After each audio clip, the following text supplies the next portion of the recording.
Hello student 11th। बेटा उम्मीद करता हूँ कि आपने जो एटॉमिक स्ट्रक्चर चैप्टर मेरा लगभग कंप्लीट हो चुका है उसको आपने रिवाइज कर लिए होंगे बेटा, और उसके एमसीक्यूज लगा दिए होंगे आपने क्वांटम नंबर के, spectrum of hydrogen atom, Bohr's radius, Bohr's energy. ठीक है बेटा। बेटा आप बात करेंगे, इससे मैं आखिरी एक और लेक्चर ले रहा हूँ, लास्ट लेक्चर, जिसमें कुछ मिसलेशंस थ्योरियाँ हम लोग पढ़ेंगे। ठीक है बेटा, जो मोस्टली कॉम्पिटिशन एग्जाम में आती है, तो ध्यान दीजिएगा।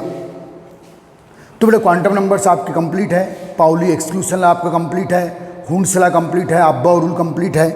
तो बेटा क्वांटम नंबर्स और ये सब रूल पढ़ने के बाद भी कुछ थ्योरियाँ आप जो स्टैंडर्ड थ्योरियाँ बेटा वो इस चैप्टर में हैं। जनरली ये बोर्ड एग्जाम्स वगैरह में या 11th लोकल एग्जाम में काउंट नहीं करते, लेकिन हम लोग कॉम्पिटिशन एग्जाम में जरूर काउंट करते हैं बेटा इनको। ओके गाइस, अब ध्यान देना बेटा, हम लोग बात करेंगे, कुछ टर्म लिखवा रहा हूं बेटा मैं। Radial probability, radial probability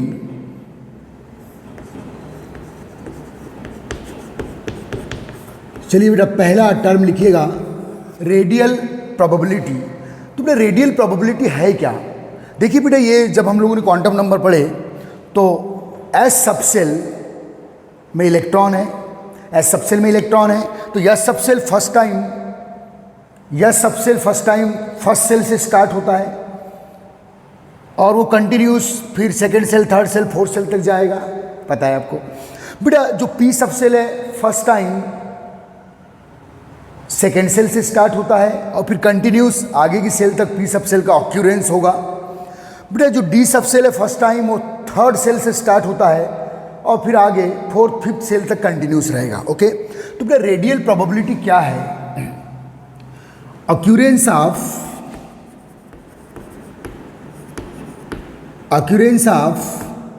electron cloud, occurrence of electron cloud around the nucleus, occurrence of electron cloud of various subcell, occurrence of electron cloud of various subcell around the nucleus in radial form,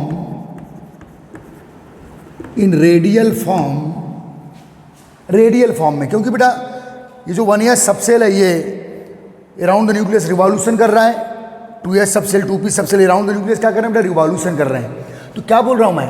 occurrence of electron cloud. अब बेटा देखो wave form में electron है, तो electron wave form में cloud बनाएगा around the nucleus. Okay guys, चाहे 1s subshell का इलेक्ट्रॉन हो, चाहे 2s का हो, चाहे 2p का हो, चाहे 3d का हो, चाहे 4s का हो। ओके गाइस, ठीक है बेटा। तो occurrence of electron cloud of various subshell around the nucleus in radial form is called radial probability. Probability में पाए जाने की पॉसिबिलिटी है बेटा इलेक्ट्रॉन क्लाउड के। ठीक है, रेडियल प्रोबेबिलिटी, ध्यान दीजिएगा, प्रोबेबिलिटी। तो ये सभी पॉइंट्स बेटा ये सब ऑल इंडिया एग्जाम्स के लिए है। जनरली 11th वगैरह के क्वेश्चंस में हम लोग काउंट नहीं करते, लेकिन आपको करना पड़ेगा। एक एक्सेस पीरियड पढ़ा रहा हूँ बेटा मैं, लेकिन यहाँ की कुछ थ्योरी आगे काम आएगी। जो सेकेंड चैप्टर हम लोग स्टार्ट करेंगे बेटा वो है periodic table, periodic classification of element.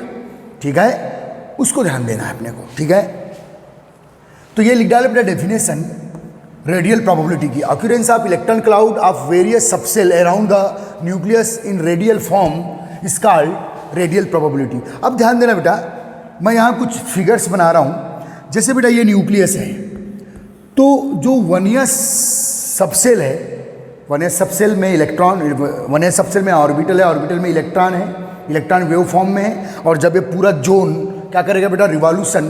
तो देखिए बेटा 1s सबसेल फर्स्ट सबसेल है, ये 1s, केवल यस को टारगेट करना है अभी, केवल यस सबसेल को। तो बेटा ये 1s सबसेल का इलेक्ट्रॉन क्लाउड है जो न्यूक्लियस के क्लोज है बेटा, क्योंकि न्यूक्लियस के क्लोज कौन है? 1s है, ध्यान दीजिएगा अच्छे से। तो बेटा 1s के इलेक्ट्रॉन क्लाउड, जब 1s इलेक्ट्रॉन क्लाउड 1s ये क्या है बेटा, पॉसिबल जोन है जो रिवॉल्यूशन करेगा तो बिल्कुल न्यूक्लियस के क्लोज रिवॉल्यूशन करेगा ऐसे, ठीक है। तो इसे बोलूँगा बेटा मैं, इसे बोलूँगा मैं 1s the probability of the radial probability of 1s electron cloud, जो 1s में इलेक्ट्रॉन है उसकी रेडियल प्रोबेबिलिटी है। अब बेटा देखिए 2s, ये 2s बेटा, ये केवल s को फोकस करो, 2s की बात कर रहा हूँ, दिस 2s। तो बेटा ये 2s जोन ये भी अराउंड द न्यूक्लियस क्या कर रहा है बेटा, रिवॉल्यूशन कर रहा है। अब देखो बेटा 1s और 2s के बिटवीन ये एनर्जी गैप है डेली, ठीक है। फर्स्ट सेल और सेकंड सेल के बिटवीन एनर्जी गैप होता है, वैसे सेकंड और थर्ड सेल के बिटवीन एनर्जी गैप होता है। तो देखो बेटा ये 2s जोन जो है सेकेंड, ये 2s जोन का इलेक्ट्रॉन क्लाउड है बेटा around the nucleus. First s कहाँ से स्टार्ट होता है बेटा, पहला s सबसेल स्टार्ट कहाँ से होता है, फर्स्ट सेल से। तो फर्स्ट सेल किसके क्लोज मानेंगे आप, न्यूक्लियस के, कोई डिस्टेंस नहीं है, ठीक है, ध्यान देना बेटा। तो ये 2s है बेटा, ये 2s का इलेक्ट्रॉन क्लाउड है, ध्यान दीजिएगा अच्छे से। इसका कुछ शॉर्टकट फार्मूले हैं लेकिन पहले मैं आपको थ्योरी से समझा दे रहा हूँ, ठीक है। तो बेटा ये इन जो एरियाज है इन्हें बोलेंगे बेटा radial probability, this is a radial probability of 1s and this is a radial probability of 2s, radial probability. अब बात करूंगा बेटा मैं, अब देखो 1s और 2s के बिटवीन बेटा ये गैप है बेटा, this is gap between 1s and 2s, ये जो गैप है ये बेटा, इस गैप में कोई इलेक्ट्रॉन क्लाउड नहीं है।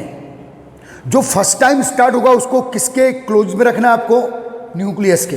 तो फर्स्ट टाइम कौन सा यस स्टार्ट हो रहा है, 1s, तो ये न्यूक्लियस के क्लोजेस्ट होगा बेटा। फिर 2s, 1s 2s के बीच में क्या है बेटा, एनर्जी गैप है डेली। तो यहाँ बेटा कोई भी यस इलेक्ट्रॉन क्लाउड आपको नहीं मिलेगा। तो ये वाला जो गैप है बेटा ध्यान देना, this gap, this called radial node. इन शब्दों पर ध्यान दें, ये सब जेई और मेडिकल एग्जाम्स के लिए क्वेश्चन है। ये कहलाते हैं बेटा रेडियल नोड्स, ठीक है।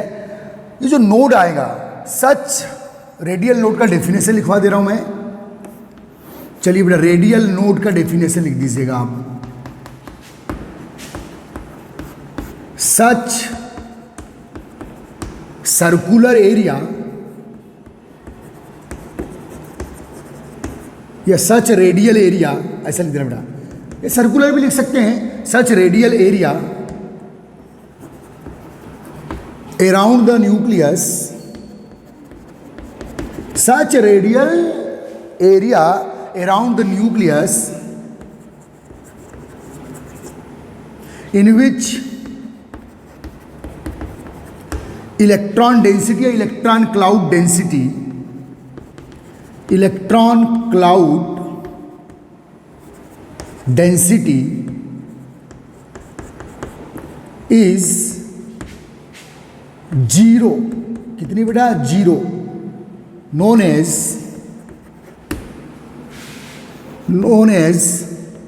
radial node।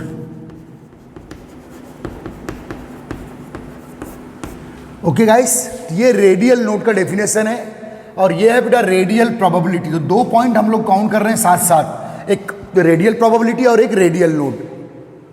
तो बेटा जो 1s सबसेल है या 2s सबसेल है या 2p सबसेल है या 3d सबसेल है या 4s सबसेल है, न्यूक्लियस से जब आप 1s 2s 3s तक जाएंगे, या न्यूक्लियस से जब आप 2p 3p 4p तक जाएंगे, या न्यूक्लियस से जब आप 3d 4d 5d तक जाएंगे, तो बेटा जो फर्स्ट टाइम स्टार्ट होगा, चाहे वो d सबसेल का इलेक्ट्रॉन क्लाउड हो, चाहे वो p सबसेल का इलेक्ट्रॉन क्लाउड हो, चाहे वो s सबसेल का इलेक्ट्रॉन क्लाउड हो, जो फर्स्ट टाइम स्टार्ट होगा वो न्यूक्लियस के से क्लोज अप्रोच रखेगा बेटा, न्यूक्लियस से क्लोज रहेगा। तो देखिए बेटा जब आप न्यूक्लियस से 1s तक आते हो तो क्या कोई रेडियल नोड आपको मिल रहा है, कोई ऐसा रेडियल जोन मिल रहा है जिसमें इलेक्ट्रॉन डेंसिटी इज 0 हो बेटा, ध्यान देना। जब आप न्यूक्लियस से 1s तक आते हो तो क्या कोई ऐसा रेडियल जोन मिल रहा है जिसमें इलेक्ट्रॉन डेंसिटी 0 हो, नथिंग, बिल्कुल नहीं मिल रहा है। तो बेटा 1s के लिए रेडियल नोड कितना आएगा, 0।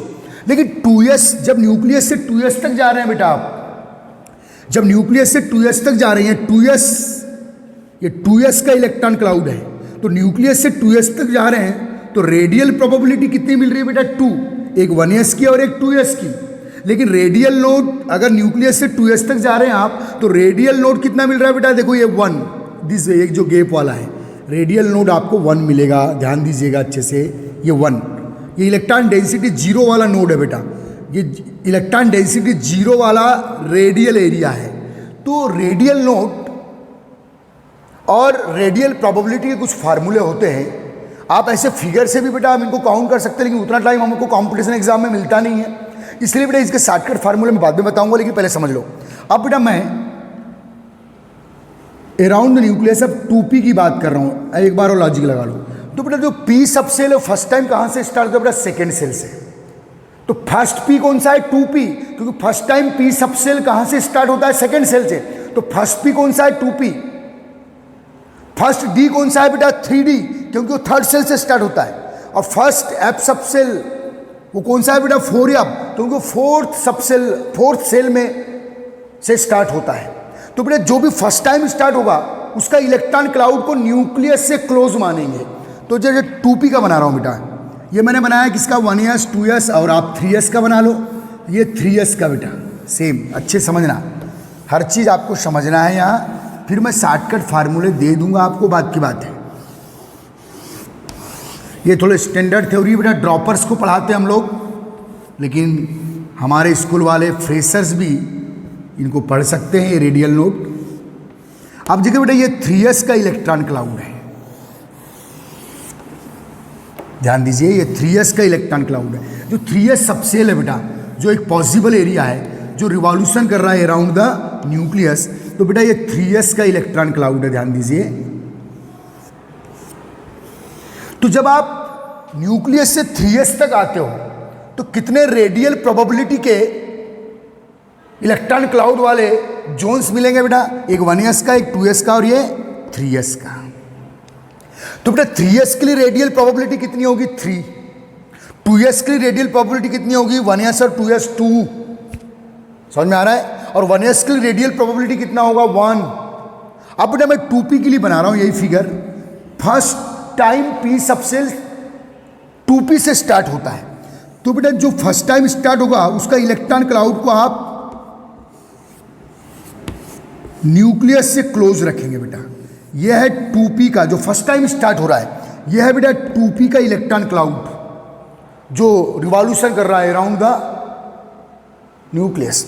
अब बेटा 2p के बाद ये 3p है बेटा, 3p का इलेक्ट्रॉन क्लाउड है, ध्यान दीजिएगा। तो ये जो सर्कुलर फॉर्म में बना रहा हूं बेटा, रेडियल फॉर्म में, दिस कॉल्ड रेडियल प्रोबेबिलिटी वाले जोन्स हैं। तो बेटा जब आप न्यूक्लियस से 2p तक जाएंगे तो फर्स्ट p कहाँ से स्टार्ट होता है, 2p से।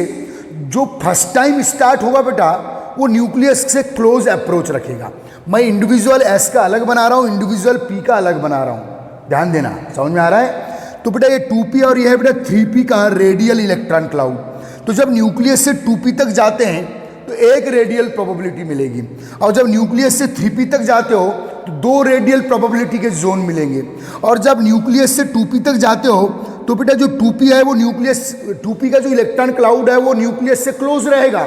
तो बेटा न्यूक्लियस से 2p तक जाते तक आपको कोई रेडियल नोड नहीं मिलेगा, लेकिन न्यूक्लियस से 3p तक जाओगे तो ये गैप मिल गया बेटा, एनर्जी गैप, तो ये एक रेडियल नोड आ गया।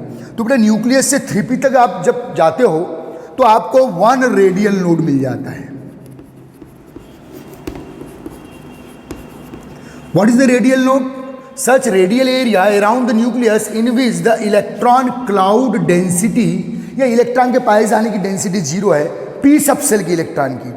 ये 1s subshell, radial probability 1s subshell के लिए, p सबसेल के लिए, d सबसेल के लिए, f सबसेल के लिए इंडिविजुअल काउंट की जाती है। अब वैसे बेटा मैं रेडियल प्रोबेबिलिटी एरिया और रेडियल नोड का जिक्र कर रहा हूं d सबसेल के लिए। फर्स्ट d कहां से स्टार्ट होता है बेटा? थर्ड सेल से। तो जो फर्स्ट टाइम कोई भी सबसेल स्टार्ट होगा वो न्यूक्लियस से क्लोज अप्रोच रखेगा। तो ये बेटा 3d का इलेक्ट्रॉन क्लाउड है, ध्यान दीजिए, this electron cloud of 3d। जो फर्स्ट टाइम स्टार्ट होगा this electron cloud of 3d, ये 3d का इलेक्ट्रॉन क्लाउड है। उसके बाद बेटा ये थर्ड सेल का d, और ये 4d का इलेक्ट्रॉन क्लाउड है।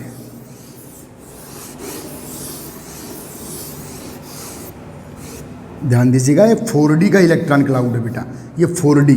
तो बेटा जब न्यूक्लियस से आप 3D तक जाते हो तो एक रेडियल प्रोबेबिलिटी मिलेगी, एक 3D की, और जब न्यूक्लियस से 4D तक जाते हो तो 2 रेडियल प्रोबेबिलिटी मिलेगी। लेकिन जब न्यूक्लियस से 4D तक जाओगे आप तो आपको बेटा ये 1 रेडियल नोड मिलेगा, ध्यान देना। तो न्यूक्लियस से 4D तक जाओगे तो 1 रेडियल नोड, न्यूक्लियस से 3P तक जाओगे तो 1 रेडियल नोड और 2 रेडियल प्रोबेबिलिटी। न्यूक्लियस से 4D तक जाओगे तो 2 रेडियल प्रोबेबिलिटी, 5D तक जाओगे तो 3 रेडियल प्रोबेबिलिटी और 2 रेडियल नोड्स मिलेंगे। तो ये बहुत अच्छे MCQs बनते हैं बेटा एग्जाम में, कंपटीशन एग्जाम में। तो बेटा देखो, ये मैंने फिगर से आपको बताया। इंडिविजुअल एस सबसेल का अलग बनाना है, रेडियल नोड और radial probability. Individual P subshell का अलग बनाना है, रेडियल नोड और रेडियल प्रोबेबिलिटी। और इंडिविजुअल डी और एफ सबसेल का भी अलग अलग बनाना है, क्या बेटा, रेडियल नोड और रेडियल प्रोबेबिलिटी। जो फर्स्ट टाइम स्टार्ट होगा, जैसे एफ सबसेल 4 सेल से स्टार्ट होता है, तो 4F का जो रेडियल एरिया बनाएंगे, इलेक्ट्रॉन क्लाउड वाला एरिया, वो न्यूक्लियस से क्लोजेस्ट अप्रोच में रखेंगे, क्योंकि फर्स्ट या 4F जो फर्स्ट होगा वो न्यूक्लियस से क्लोज रहेगा। उसके बाद में एनर्जी गैप आते जाते हैं, अगर नंबर ऑफ सेल बढ़ेंगे तो। समझ में आ रहा है बेटा? तो ये जो मैंने आपको समझाया, ध्यान देना। अब बेटा मैं बता रहा हूं कुछ इनके शॉर्टकट फार्मूले, ठीक है, ध्यान देना। तो occurrence of electron cloud of various subshell around the nucleus in radial form is called radial probability. Radial probability count by, देखो बेटा यही लिख रहा हूं जो ऊपर वाली definition, count by n minus l equation. n क्या है बेटा, मेन क्वांटम नंबर, और l क्या है बेटा, एजीमुथल क्वांटम नंबर। याद रखिए, याद रखिए, याद रखना है, ध्यान देना है। ओके, समझ गए बच्चे? तो बेटा ये तो मैंने फिगर से समझा दिया। अब देखो, इस फार्मूले को अगर आप अप्लाई करते हो तो आप किसी भी सेल सब सेल के लिए रेडियल प्रोबेबिलिटी काउंट कर सकते हो, ठीक है बेटा। किसी भी सेल सब सेल की जो रेडियल प्रोबेबिलिटी है और जो रेडियल नोड है, ये वेरियस सेल सब सेल के लिए काउंट किए जाते हैं। तो बेटा count by n minus l equation, तो मैं इसे यहाँ प्रूफ करूँगा, ध्यान दीजिए। चलो ये फिगर आपके सामने है, बाकी मैं यहाँ मिटा दे रहा हूँ, समझना बेटा। तो रेडियल प्रोबेबिलिटी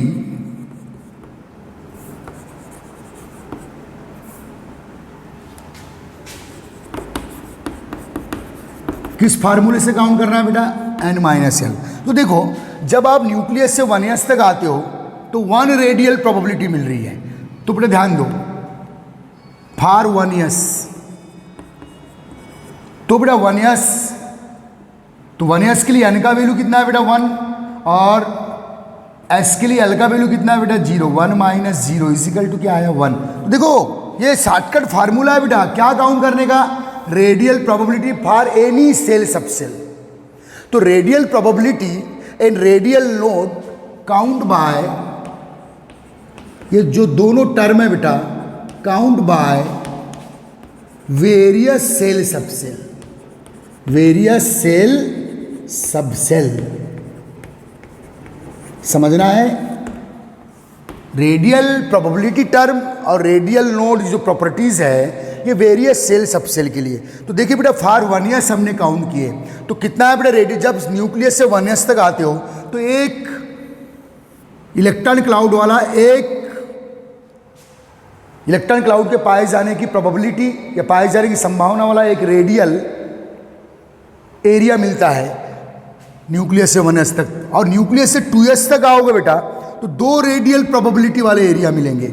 तो रेडियल प्रोबेबिलिटी फॉर 2s,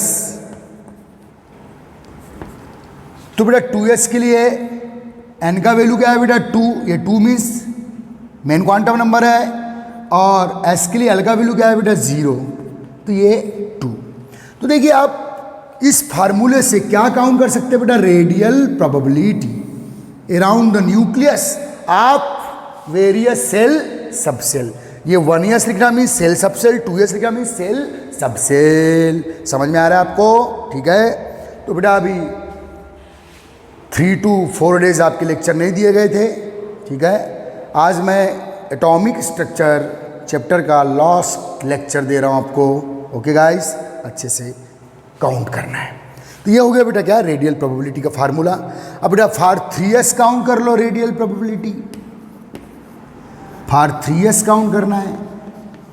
तो फार 3s बेटा, तो 3s में n का वैल्यू क्या है बेटा 3, और s के लिए l का वैल्यू 0, तो ये 3 आ गई। तो बेटा 3s के लिए रेडियल प्रोबेबिलिटी 3 आ गई, ठीक है। इसका मतलब न्यूक्लियस से 3s तक आओगे तो 3 रेडियल जोन मिलेंगे एस सबसेल के इलेक्ट्रॉन क्लाउड के, एस सबसेल इलेक्ट्रॉन क्लाउड के 3। ये फिगर समझा रहा हूँ, ये फार्मूले से वही चीज़ आ रही है। अब बेटा और हम लोग काउंट करेंगे। अभी हम लोग सबसे पहले रेडियल प्रोबेबिलिटी वाले एरिया के फार्मूले से रेडियल प्रोबेबिलिटी काउंट कर रहे हैं। अब ध्यान देना बेटा, अब बेटा फार 2p रेडियल प्रोबेबिलिटी काउंट कर रहे हैं किसके लिए बेटा, फार 2p।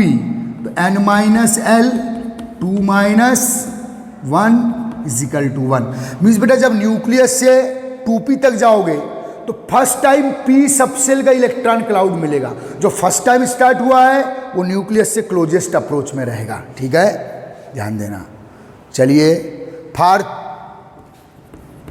4d काउंट करना है बेटा।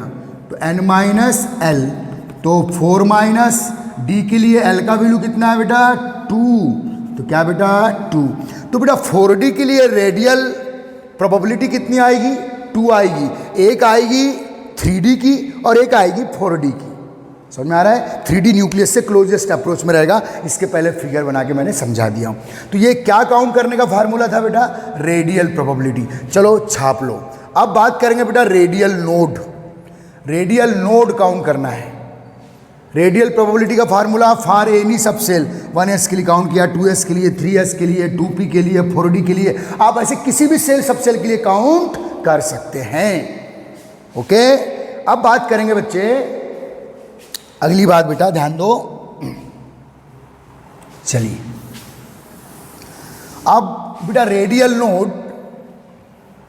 बेटा रेडियल नोड को बेटा स्फेरिकल नोड भी बोला जाता है। स्फेरिकल नोड एक और टर्म आप दे देना। नोड शब्द आए तो समझ लेना ऐसे रेडियल एरिया जहां इलेक्ट्रॉन, ये डेफिनेशन से भी क्वेश्चन आ चुके हैं बेटा। ऐसे रेडियल एरिया जहां electron density for any particular shell subshell is 0, this called radial node और स्फेरिकल नोड। तो बेटा स्फेरिकल नोड, अगला इसका फार्मूला दे रहा हूं मैं इसको काउंट करने का। स्फेरिकल नोड या radial node count by n minus l minus 1 equation, count by n minus l minus 1 equation. तो बेटा आप इस इक्वेशन से स्फेरिकल नोड या रेडियल नोड काउंट कर सकते हो। डेफिनेशन लिख दिए होंगे आपने, ठीक है। तो बेटा इसे काउंट करने का फार्मूला है बेटा, आप यहां देख लो। जब आप न्यूक्लियस से 1s तक आते हो तो कितने रेडियल नोड मिलेंगे, कितने ऐसे रेडियल एरिया मिलेंगे जहां यस इलेक्ट्रॉन क्लाउड का डेंसिटी 0 है, तो एक भी नहीं मिलेंगे, 0 मिलेंगे, देख लीजिए। तो एग्जांपल लेते हैं बेटा फार 1s, लगाए फार्मूले में 1s के लिए n का वैल्यू 1, s के लिए l का वैल्यू 0, और ये फार्मूले का -1 इजिकल टू 0। इसका मतलब जब न्यूक्लियस से 1s तक आ रहे हो तो आपको ऐसे कोई भी रेडियल एरिया नहीं मिल रहे हैं जहां यस सबसेल का इलेक्ट्रॉन क्लाउड डेंसिटी 0 हो, ठीक है। फार 1s हो गया बेटा। फार 3s लगा दीजिए। 3s के लिए n का वैल्यू 3 माइनस s के लिए l का वैल्यू 0 माइनस 1, तो कितना है बेटा 2 आ गया। तो बेटा जब आप न्यूक्लियस से 3s तक आ रहे हो, जब आप न्यूक्लियस से 3s तक चल रहे हो तो 2 वैकेंट एरिया मिल रहे हैं बेटा जहां यस इलेक्ट्रॉन क्लाउड का डेंसिटी क्या है बेटा 0 है। यस इलेक्ट्रॉन क्लाउड का डेंसिटी 0 है। समझ में आ रहा है? हाँ, ओके। तो ये आ गया बेटा क्या, फॉर 3s। ओके गाइस,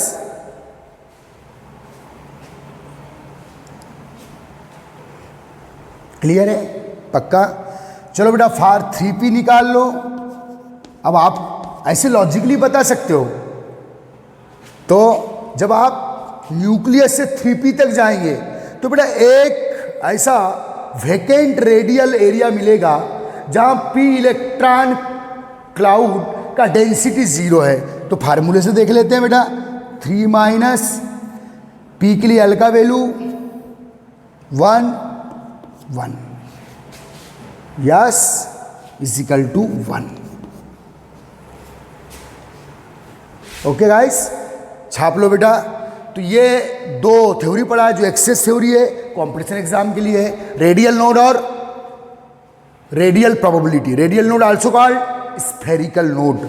आप चलिए छाप लीजिए, कॉपी कर लीजिए, और आप ऐसे किसी भी सेल सब सेल के लिए स्फेरिकल नोड और रेडियल प्रोबेबिलिटी जोन काउंट कर सकते हैं। ओके गाइस, चले बेटा। ये सब ड्रॉपर्स को पढ़ाने वाली थ्योरियां हैं, लेकिन हम अपने स्कूल में ये सब थ्योरियां फ्रेशर 11 को भी पढ़ाते हैं, ध्यान दीजिए। चलिए बेटा आगे चलते हैं। चलो वाइप कर दूं इसे, उम्मीद है आपको समझ में आया होगा। अब बेटा अगली थ्योरी लेते हैं हम लोग भाई।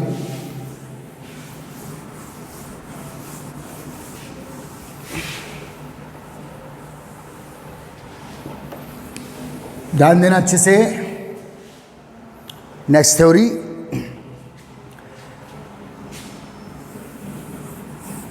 सॉरी बेटा पूरा मिटा दे जल्दी, चलिए चलिए लिखना बेटा।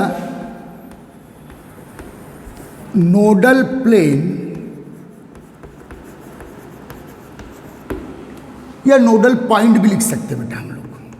Nodal plane, sorry nodal point नहीं, नोडल प्लेन बहुत ही इंपॉर्टेंट कर दो, इसके भी क्वेश्चन साल इंडिया कंपटीशन में आ चुके हैं बेटा। नोडल प्लेन, बेटा nodal plane count for orbitals.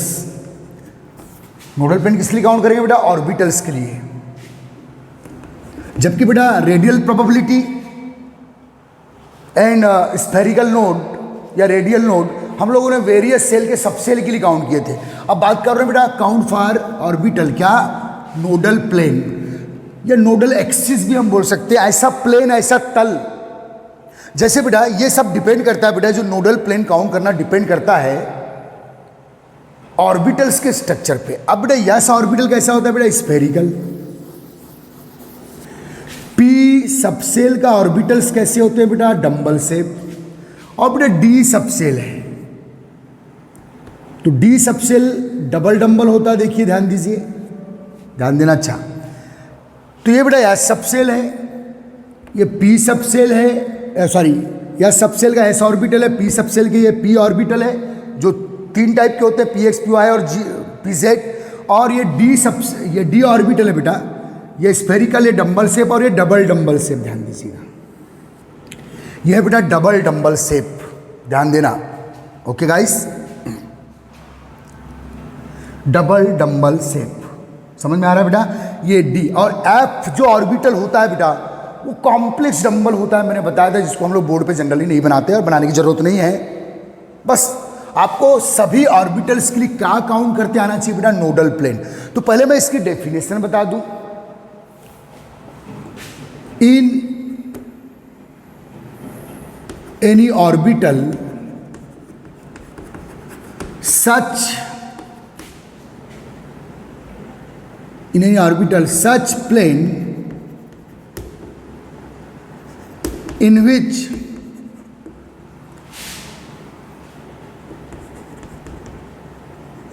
electron density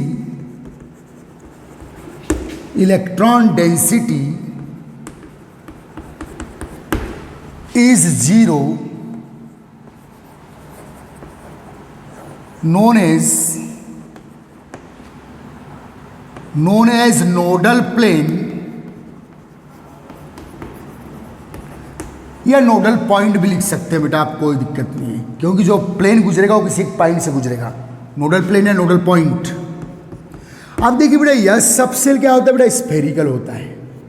अब पी क्या होता है बेटा, डंबल शेप। अब डंबल शेप में जो स्वेलिंग वाला एरिया है, जो फुला हुआ भाग है, ये हाई इलेक्ट्रॉन डेंसिटी को शो करते हैं बेटा। अब देखिए यहाँ ये श्रिंक हो गया, देखो ये श्रिंक पॉइंट है, ये श्रिंक वाला पॉइंट है।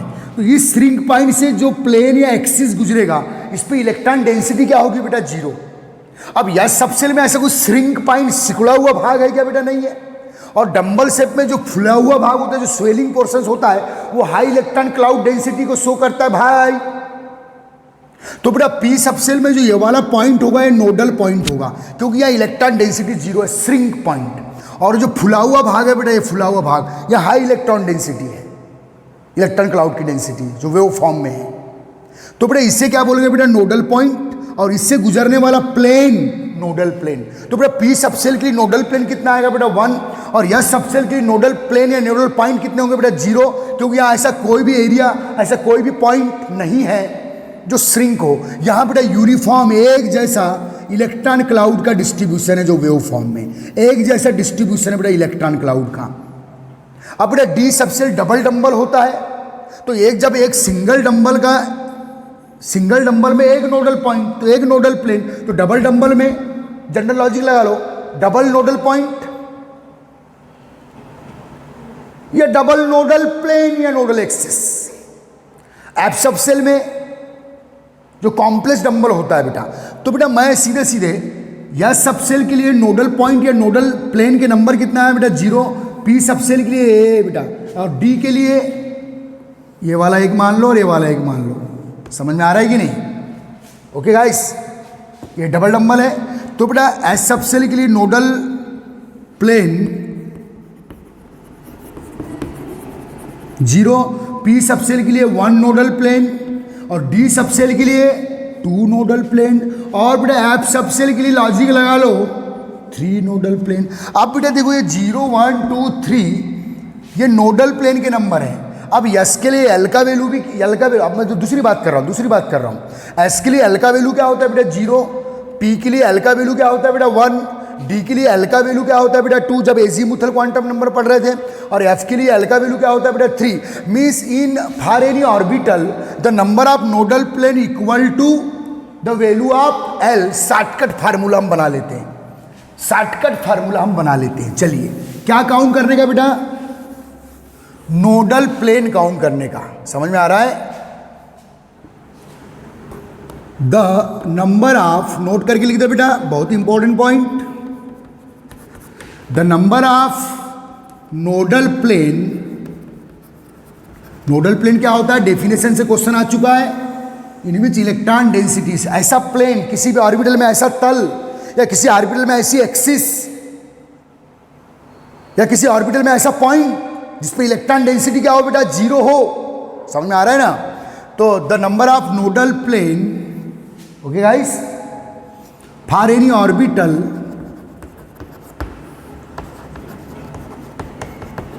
इक्वल टू द,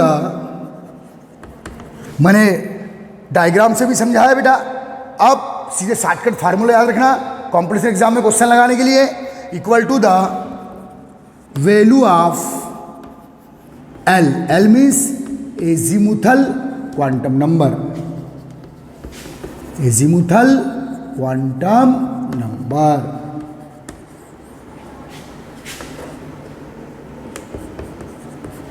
चलिए बेटा ध्यान दें अच्छे से। तो बेटा therefore number of nodal plane for s subshell, या एस ऑर्बिटल लिख सकते हैं बेटा, एस ऑर्बिटल या सबसेल भी चलेगा, इक्वल टू 0, क्योंकि एस के लिए एल का वैल्यू क्या है बेटा, 0 है। ठीक है। पी ऑर्बिटल के लिए, for p orbital equal to 1। कैसे 1 बताया मैंने, ये पी ऑर्बिटल डंबल शेप है बेटा। तो ये जो श्रिंक पॉइंट है, ये highly swelling point, high electron density, और ये वाला पॉइंट नोडल पॉइंट, और इससे गुजरने वाला प्लेन या तल नोडल प्लेन सिंगल। ठीक है। For D orbital equal to 2 and for F orbital, logic लगा लेंगे बेटा फार्मूले से, इक्वल टू 3। चलिए छाप लीजिए, बहुत ही इंपॉर्टेंट कर दीजिए, सब क्वेश्चंस आते हैं बेटा। नोडल स्फीयर क्या है? ऐसे रेडियल जोन जिसमें इलेक्ट्रॉन डेंसिटी 0 है। नोडल पॉइंट क्या है? ऐसे पॉइंट किसी ऑर्बिटल में जिसमें इलेक्ट्रॉन डेंसिटी 0 है। नोडल प्लेन या नोडल एक्सिस क्या है? ऐसे प्लेन या ऐसे तल किसी ऑर्बिटल्स में प्रेजेंट ऐसे प्लेन जिसमें इलेक्ट्रॉन डेंसिटी 0 है। चलिए छाप लीजिए, इंपॉर्टेंट कर दीजिए बेटा, शाबाश।